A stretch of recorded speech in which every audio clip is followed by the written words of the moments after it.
So it was a story about a factory that was producing a lot and making a lot of money every day.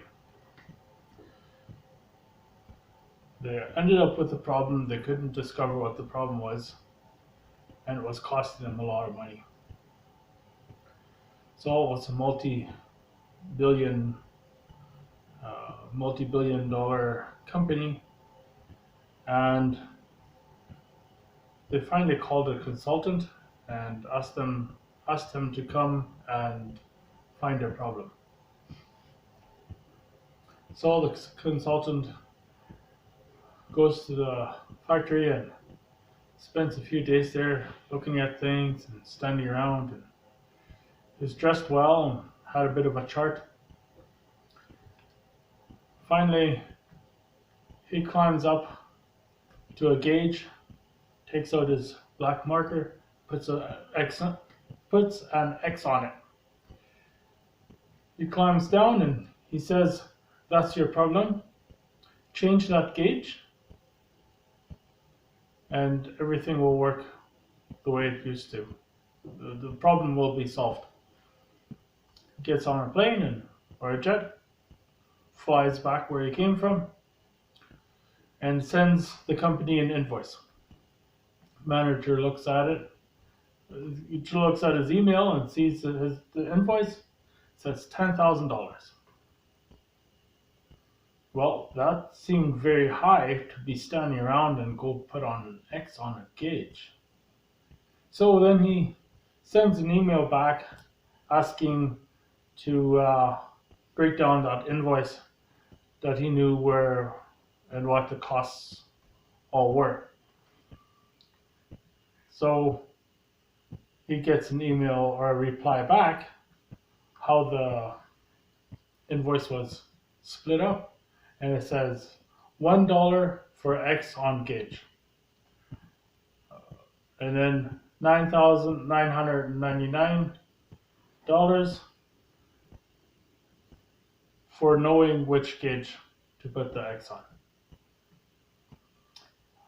I didn't repeat the story word for word, but that's how I remember it, and it just exactly what I have learned, and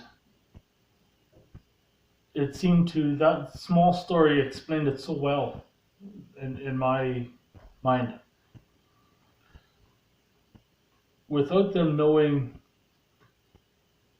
where that the gauge was the problem, without them knowing that, they have already lost a lot of money with productivity.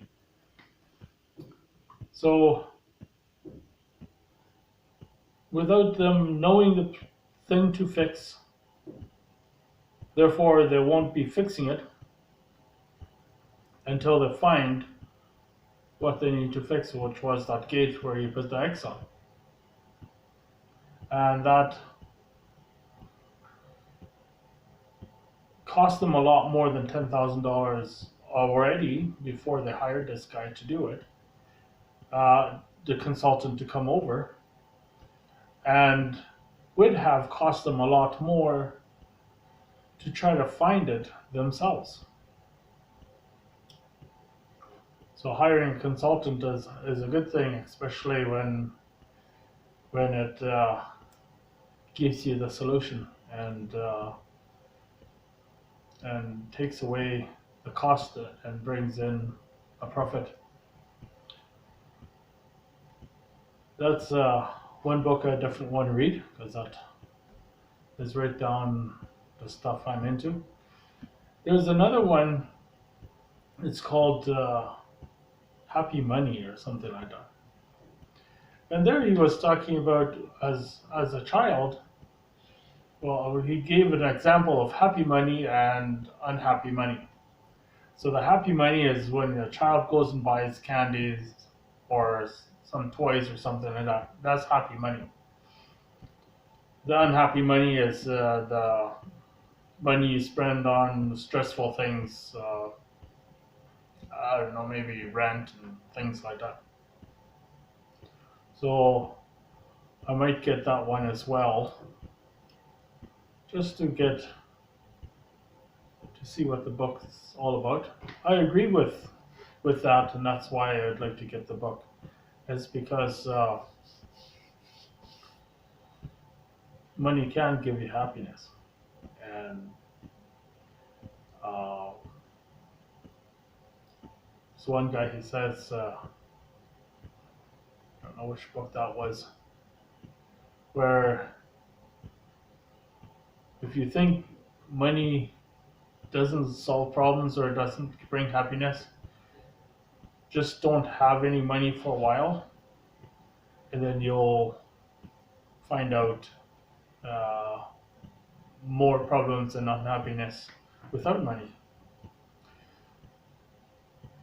That's one way to put it. And I've been, like I was saying, the last couple of days, I've been really searching, and I should probably let you guys know my books are audiobooks. That's what I'm going with. Now that doesn't seem the way to go, because a lot of people say readers are leaders and things like that. Well, I'm planning on doing it the other way around. Have it on audio, and then take a note. Take a note book, and then listen and make my notes. Like write down all the nuggets, all the gold words and things like that, phrases and sentences, and then also how my understanding is, and how it works in my brain to put it on paper, things like that. Um, Writing down things, to repeat it, to say it out loud, and to write it down. It helps a lot on memory and things like that. It's something you won't forget as easily. Also, if it's a really a very good sentence or something, like you really can connect to that, and or it's one of these aha moments or something. It's like, yeah, that's it. You know, maybe you've been trying to look up or figure something out. You couldn't put your finger on it, and then you hear it or read it or something like that, and that's makes a change for you, and gives you a solution or things like that to move forward, and that will help also for memory. Is something what really connects with you, and it's a highlighted moment just like that, without it just wanting to be. It just happened, and that will be very easy to remember then too. And I think that's why I was able to remember the story quite well, is because I really loved the way that was said, and the story was. There's another story I really like, is um, it's a bit of a longer story, and I think it was shared it earlier with you guys in the past videos, and it's about a village needing water, hiring two guys. One guy buys a couple buckets and starts hauling water, and does it every week. Doesn't do weekends because he doesn't want to work weekends. The other guy, he just leaves, and he's gone for 6 months. He comes back, and he has people build a pipeline.